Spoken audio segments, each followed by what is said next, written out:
man, I don't even know where to start. This was pretty horrifying when it happened, for everyone involved.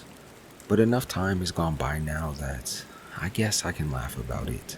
So here it goes. I was in my second year of university. My flat was near a quiet road surrounded by woodland, so we'd occasionally see roe deer and other wildlife roaming around. We weren't that far from campus, but it was still pretty far out of the way. One night, it must have been around 10 p.m., my housemate got home and came straight upstairs to my room, told me that a deer had been hit by a car and killed. It was lying practically in the middle of the road and there weren't many streetlights, so it posed a serious risk to any drivers who might not see it in the dark. It could flip up and go through someone's windshield or cause them to swerve into a tree. We considered calling campus security to come and remove the deer, but we knew it would take them a while to get there, so we figured we might as well try to move it off the road and onto the pavement. I grabbed some heavy-duty plastic garbage bags and my housemate brought a torch. When we got to the place where the deer was, I gently put my hands on its neck to check if it was dead.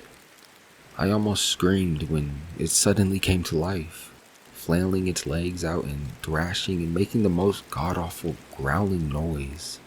It was like a horror movie jump scare. We were both very shaken, though thankfully out of kicking range. After that last outburst, the deer unfortunately did pass away, though I think we were both secretly relieved that we didn't have to put her out of her misery ourselves. Killing a half-dead animal with a rock was just not on my bucket list. No cars had come by yet, so between us, we were able to wrap the deer in garbage bags and lift it. Once we had it up, it seemed stupid to just dump it there on the pavement when the woods were right next to us. We decided to carry it a bit further out and leave it in a sheltered woodland area. I know how dumb it sounds now, but at the time it seemed perfectly sensible. You can probably guess what happened next. We had been walking for a couple of minutes and the bag was leaking blood from the deer's hind leg. We were talking as we went and I said something about how I hoped that she hadn't suffered too much and how we needed to find an out-of-the-way place to drop the corpse.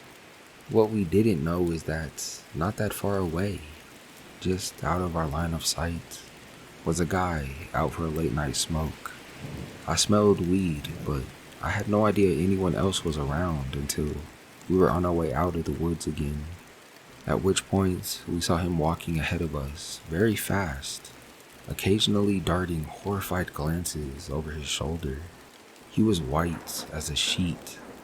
As we drew nearer, he broke into an outright run, and when we finally emerged onto the street, we saw him disappear around the corner. I can only imagine how freaked out he must have been.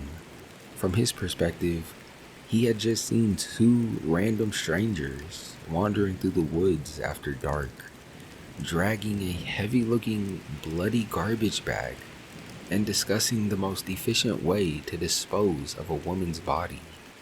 We spent the next few days half expecting to receive some sort of call from security accusing us of murder, but nothing ever came of it.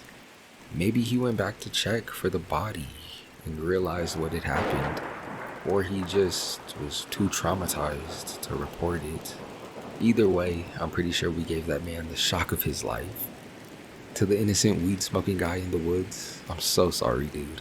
I promise I'm not a murderer.